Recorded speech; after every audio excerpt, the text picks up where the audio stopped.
La deuxième partie du XVIIIe siècle fut une période charnière de la découverte du monde, avec notamment les explorations du Pacifique.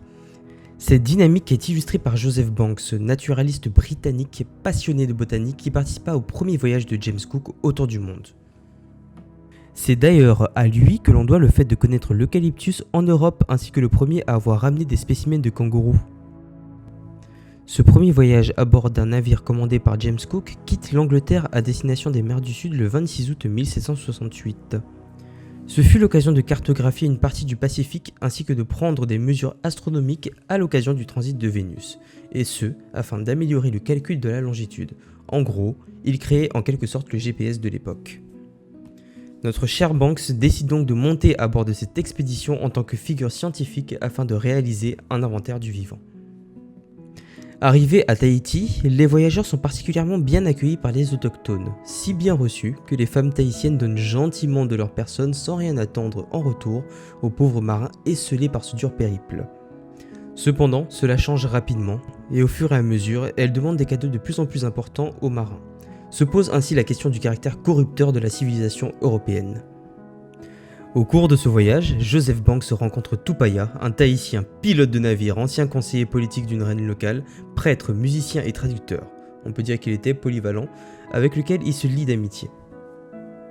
Cette rencontre va ouvrir des possibilités totalement inimaginables jusqu'à présent, en servant d'intermédiaire avec les populations du Pacifique, permettant ainsi la communication.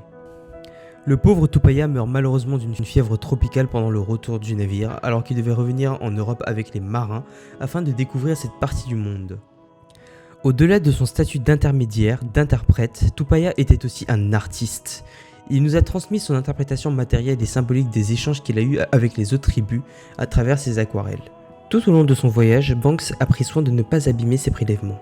Il a également préparé toute la communication autour de ce dernier pour le grand public et pour les milieux scientifiques.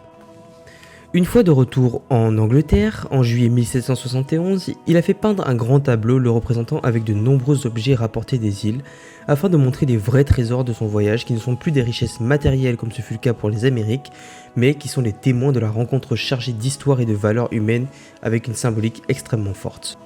Sa maison devient un véritable musée que tous les collectionneurs et amateurs de toute l'Europe viennent visiter.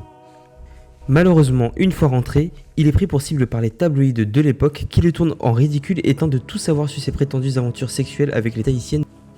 Après cette expédition, Banks n'a cependant pas pu participer au deuxième voyage de Cook.